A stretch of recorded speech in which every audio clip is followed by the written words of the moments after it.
계속 이어서 살펴보도록 하겠습니다. 매력적 부지기 이어서 어, 유능한 보호의 부재가 있습니다. 이런 범행을 방해할 수 있는 사람을 유능한 보호자라고 하는데, 이런 보호자가 없으면 범행할 가능성이 높다는 것이죠.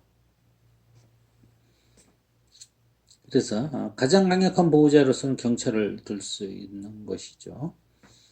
그런데 경찰이 항상 그 역할을 못하기 때문에 대부분의 경우 일반인들이 그 역할을 수행하고 있는 것입니다.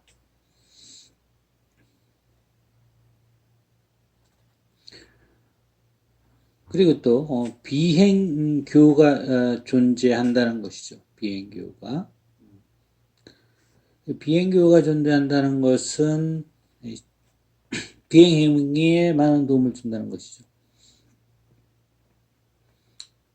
사실 우리가 세상을 살고 인생을 살다 보면 친구라는 존재가 매우 중요합니다.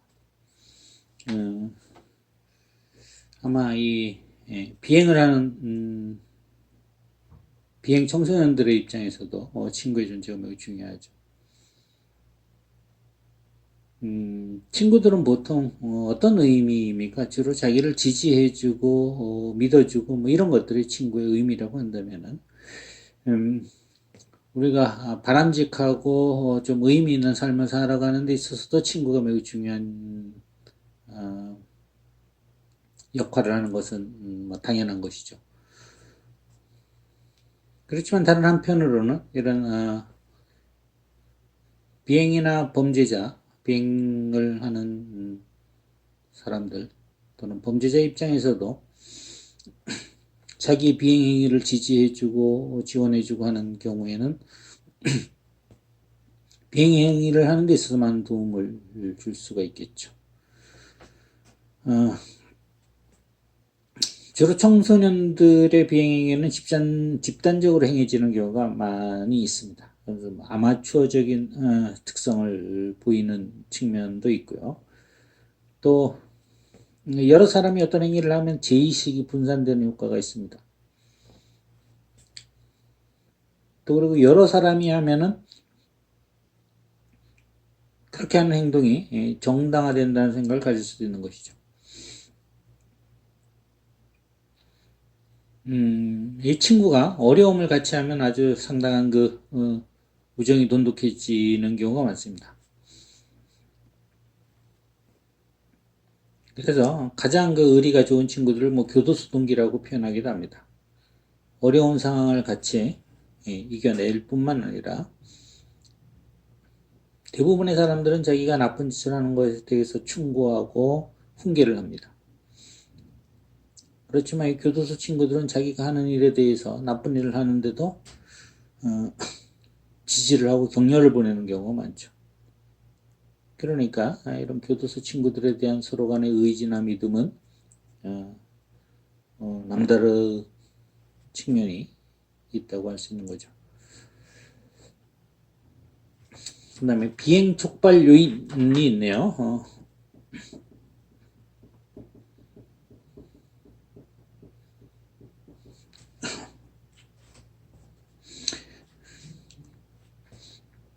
보통 보면 재산범죄의 경우는 좀 계획적인 측면이 있을 수 있다고 봅니다. 이 촉발 요인을 일부러 찾는다는 것이죠. 보통 보면 범죄를 하는데 익숙하고 편리한 지역에서 표적을 찾는 경우가 많습니다. 왜냐하면 자기가 아는 지역에 대해서는 사람들의 상당히 편안함을 느끼고 더 안전하다고 생각하는 경향이 있고요. 적은 노력으로 범행을 수행할 가능성이 높은 것이죠. 목표에 도달하는 길을 잘 알고 있다거나 은신처를 알고 있다거나 그 지역에 대해서 정확하게 알고 있다는 것은 범행을 하기에 좋은 조건이 될 수 있다는 것이죠. 폭력범죄인 경우에는 오히려 계획적인 경우보다는 우발적인 경우가 더 많다고 보는 것이죠. 일상생활에서 마찰, 일상생활하는 도중에 마찰이 생기거나 갈등 상황에서 폭력 범죄가 발생하는 경우가 많다는 것이죠. 개인의 일상활동 특징이라고 보는데요. 이것은 일상활동에서 비행 청소년들이 또래 비행 친구들과 많이 접촉하는 경우, 함께 시간을 많이 보내는 경우, 또 보호 능력이 있는 부모가 없는 경우, 또 청소년들이 많이 모이는 장소에서 비행이 많이 발생한다는 것이죠. 학교나 학원 주변 또는 청소년들이 자주 가는 오락실 또는 음식점, 기타 이런 곳들에서 청소년들의 비행이 일어날 가능성이 높다는 것이죠. 그리고 일상활동에 영향을 미치는 요소가 있는데 이것은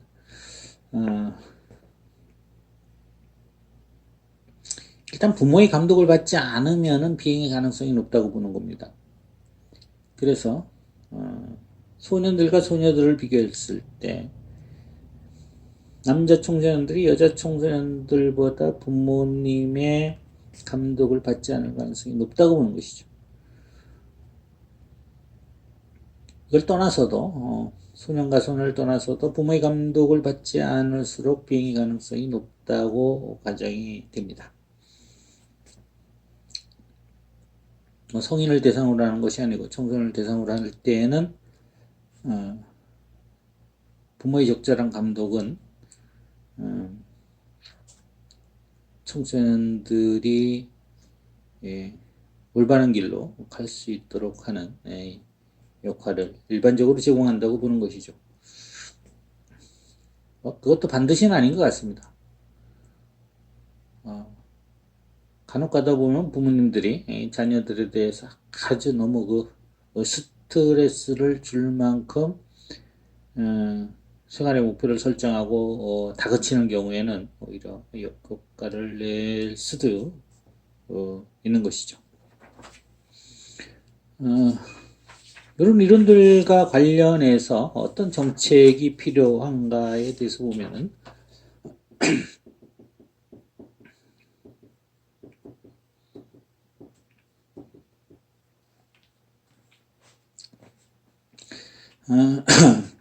차별적 교통 이론에서 보면은 이거는 서로 동료들과 서로 학습을 한다는 것이죠. 그리고 개인과 학교 또는 가정 그리고 사회의 상호작용 과정에서 비행행위를 학습하는 것이고 또 일반적인 규범에 대한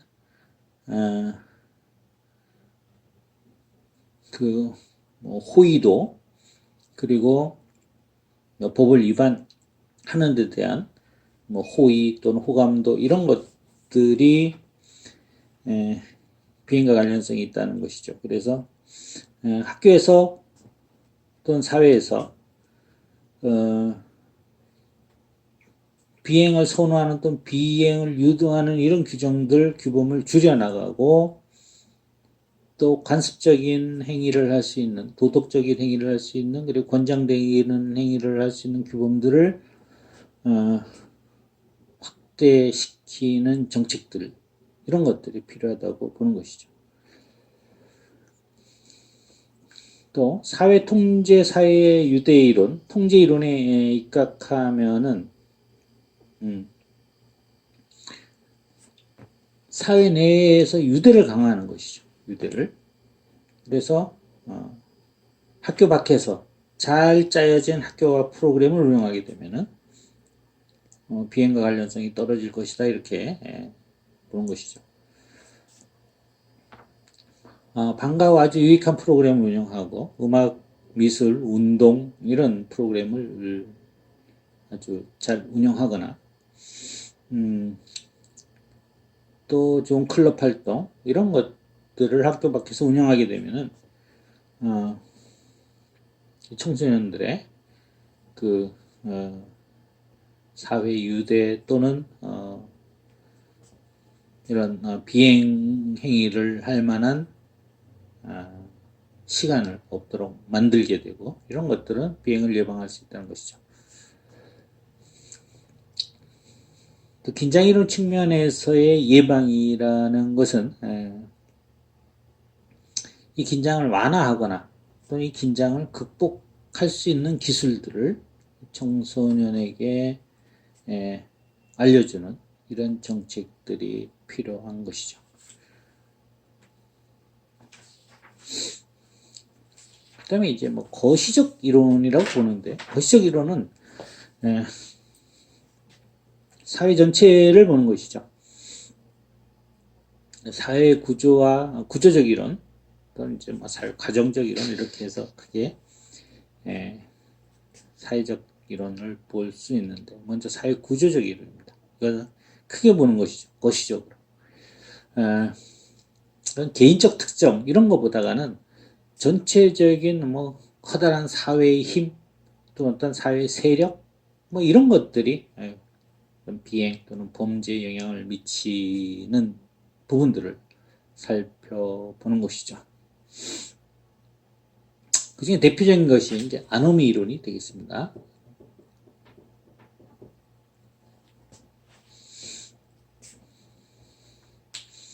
아노미 이론 하면 먼저 머튼의 이론을 볼 수가 있죠. 긴장 이론인데요. 이 머튼은 이제 하버드 대학교를 다녔죠. 다니면서 이 사람도 머튼도 유대인이었습니다. 세계적으로 가장 큰 역할을 하고 있는 종족 또는 민족 중에 하나가 유대 민족이라고 할 수 있죠. 히틀러라는 사람은 이 유대인 종족을 말살시키기 위해 아주 대학살을 감행하기도 했었죠.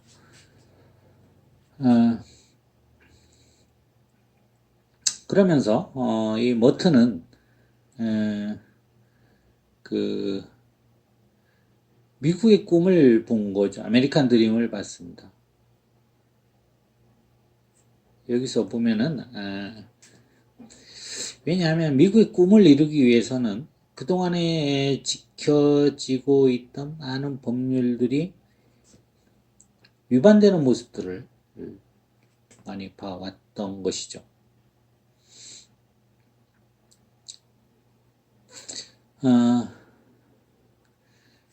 성공이 무엇인가에 대해서 여러 가지 견해가 있지만 머튼이 보기에 미국은 자본주의적 입장에서 살펴봤을 때 이것은 물질이 풍족한 거, 돈이 많은 것을 성공이라고 본 것이죠.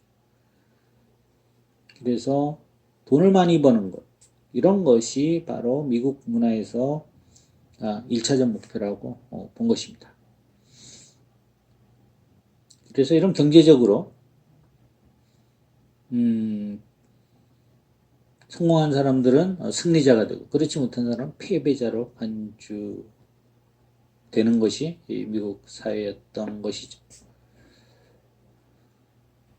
그래서 여기서 보면 이제 그런 성공이 있는데 이 성공이 바로 여기 보면은 재정적 성공, 경제적 성공을 의미합니다. 머튼의 아노미로에서는 그 다음에 이것을 이루기 위한 이제 수단을 보는 것이죠. 수단. 이걸 가지고 이제 여러 가지 이제 적응 방식을 구분해서 살펴보는 것이죠. 그래서 목표가 있고 목표에 돈을 벌기 위해서 합법적 수단을 쓰는 사람들은 아무 문제가 없는 것이죠. 이런 사람들이 사회를 유지시켜가는 이런 사람들이라고 본 것입니다. 두 번째는 혁신형인데, 이런 돈은 벌어야 되는데 수단을 좀 합법적인 방법만을 쓰지 않는 경우입니다.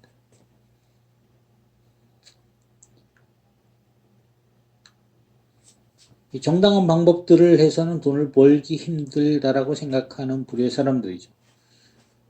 범죄학적으로 상당히 문제가 있는 사람들, 혁신형입니다. 세 번째는 의례형이라고 하는데, 거대하게 돈을 벌려는 이런 재정적 성공에 대해서 여러 가지 이유로 목표를 포기한 상태죠. 그렇지만 범죄를 하지 않습니다. 셀러리맨을 예로 들고 있는데 그냥 자기가 할 만한 정도의 일을 하면서 범행을 하지 않고 살아가는 많은 사람들을 의례형이라고 합니다. 커다란 목표를 성취하진 않지만은 그렇다고 해서 불법적인 방법을 동원해서 부를 쟁취하지는 않는 것입니다.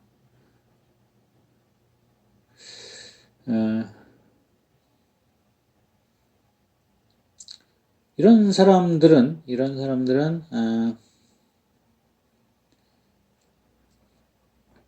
이 스트레스에 대한 또 다른 일탈적 적응이라고 표현하기도 했습니다. 그 다음에 이제 퇴행주의라는 것이 있는데요. 이거는 성공도 거부하고 그것을 달성하기 위한 수단들도 거부하는 것이죠. 이런 사람들을 이중 실패자라고 합니다. 사회적으로 낙오된 사람들, 예를 들면 약물 중독자, 알코올 중독자, 이런 사람들이 이런 부류에 속한다고 본 것이죠. 다음은 이제 혁명주의자들인데요. 이런 사람들은 이런 성공이라는 목표를 갖다가 상황에 따라서 용인하기도 하고 거부하기도 하고 이런다는 겁니다. 또 수단도 때에 따라서는 거부하기도 하고 또는 수용하기도 하고 이런 사람들이라고 합니다. 예를 들면 정치적 테러범들 또는 야당의 지도자들 이런 사람들을 이런 혁명이라고 봅니다. 그다음에 제도적 아노미 이론이라는 것이 있는데요. 거시적 수준의 아노미 이론은 반사회적 행위를 미국 사회의 문화적 제도적 영향의 기능으로 보는데 이런 것들을 제도적 아노미 이론이라고 부르는 것이죠.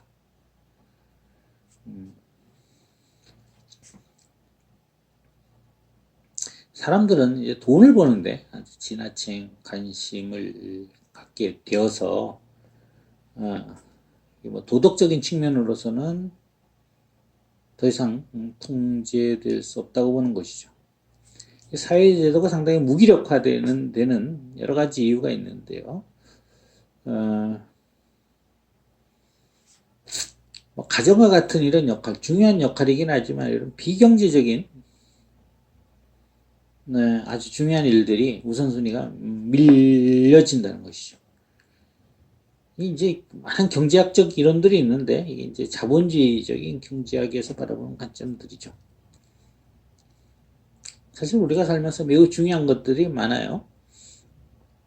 예를 들면 공기도 중요하고 이런 것들이 있지만은 이런 것들은 경제적으로 크게 이제 다뤄지지 않는 것이죠.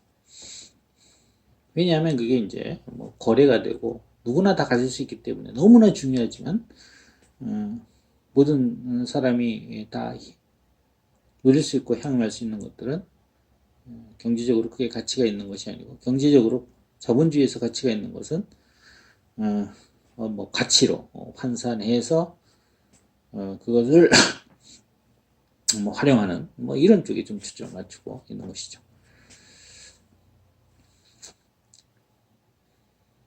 또 물질주의, 탐욕 뭐 이런 것들이 이제 뭐 자본주의와 관련돼서 많이 나오는 용어들이죠. 예, 이런 것들은 사람들한테 상당히 욕심을 불러일으키고 범죄와 밀접한 관련성을 부여한다는 것입니다. 그래서 이 아주 성공을 위해서는 불법적인 측면에까지도 관심을 가지는 것들이 미국 사회의 그 특성이라고 본 것이죠. 다음 일반 긴장 이론이라는 것이 있는데요. 일반 긴장 이론도 마찬가지로 스트레스, 긴장에 대한 그 반응으로 적응으로 범죄를 보았던 것이죠.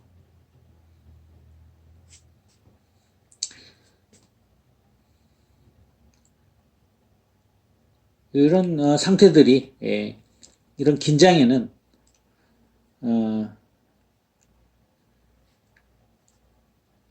여러 가지 긴장이 있지만 부를 추구하는데 이것을 추구할 수 없을 때, 성취할 수 없을 때 이런 것들이 이제 괴리감이 생긴다는 것이죠. 그리고 긴장 상태가 된다는 것입니다. 이런 긴장 상태들은 아주 실망, 우울, 두려움, 그리고 분노 이런 부정적인 감정들을 야기하게 되고 이런 것들이 폭력성, 공격성으로 이어질 수 있다는 것이죠.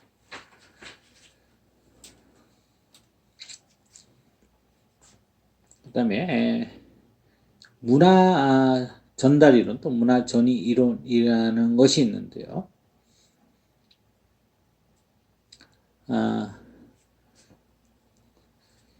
각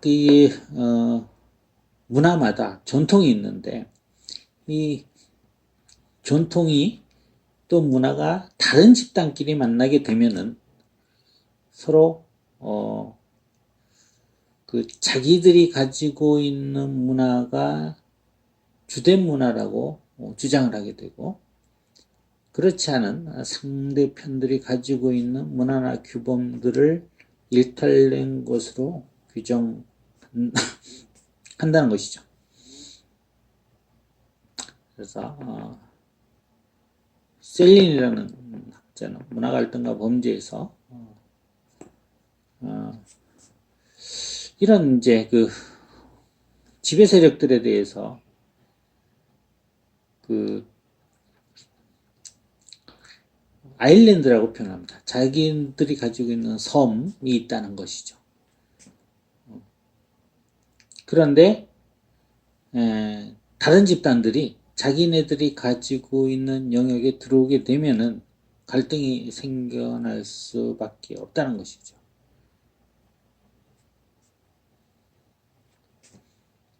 그래서 이런 것들은 이제 범죄는 매우 상대적인 개념이 된다는 것이죠.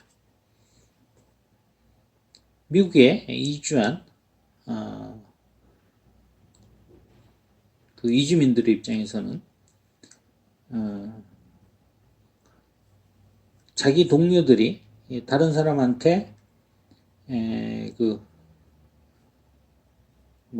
당하고 오면은 폭행을 당하고 오면 가서 보복해 주는 것이 그 이민족의 그 전통의 경우가 많이 있습니다.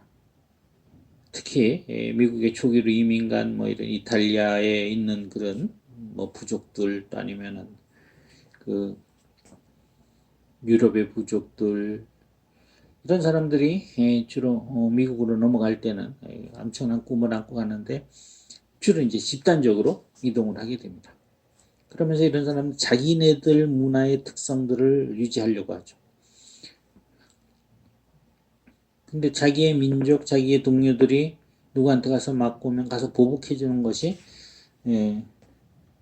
자기네들 그 집단의 문화고 전통이 불문율인데 그렇게 했다가는 미국의 법에 의해서 처벌받게 된다는 것이죠. 이런 거시적 이론 중에 동심원 이론이라는 게 있습니다. 이제 범죄의 분포가 균등하게 일어나지 않고 어떤 지역에 집중적으로 이렇게 분포가 되고 있다는 것인데, 이 시카고 지역이 상업지구가 있고, 중상층 거주 지역이 있고, 하류 계층들이 사는 이런 주거 단지 등으로 되어 있다는 것이죠. 그리고 이것이 이제 좀 살만하면 점점 살만한 사람들 교외로 빠져나가게 되면서 이런 동심원 형태로 도시가 발달하고 있는 모습을 보여주는 것이고, 처음에는 도심지가 생기는데 여기 이제 사람들이 많이 모이게 되죠. 그러면은 시간이 지나면은 이 건물이 노후화되고 하면은 돈 있는 사람들은 점점 이제 그 교회로 나가서 좋은 집을 짓고 살고, 이 퇴락한 도시에는 가난하고 돈 없는 이주민들이 모여 살게 된다는 것입니다.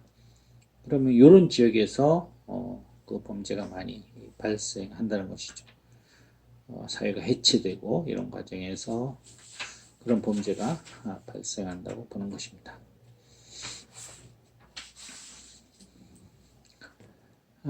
여기 보면 이제 비행 다발 지역이라는 것이 있는데요. 이것이 바로 그 전위구역이라는 것이죠.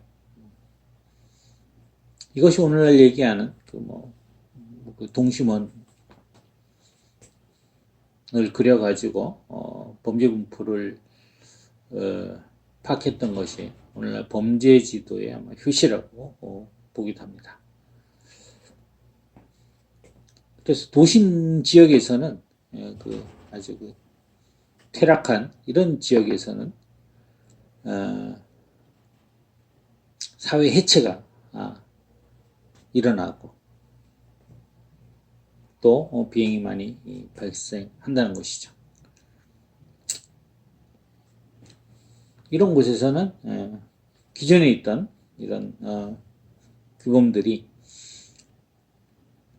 잘 이제 지켜지지 않는다는 것이죠. 그 다음에 이제 밀러의 관심의 초점, 차별적 기회 이론, 비행 하위 문화 이론, 이러한 것들이 사회 구조적 이론들의 종류라고 볼 수 있습니다. 이번 시간에는 여기까지 하도록 하겠습니다.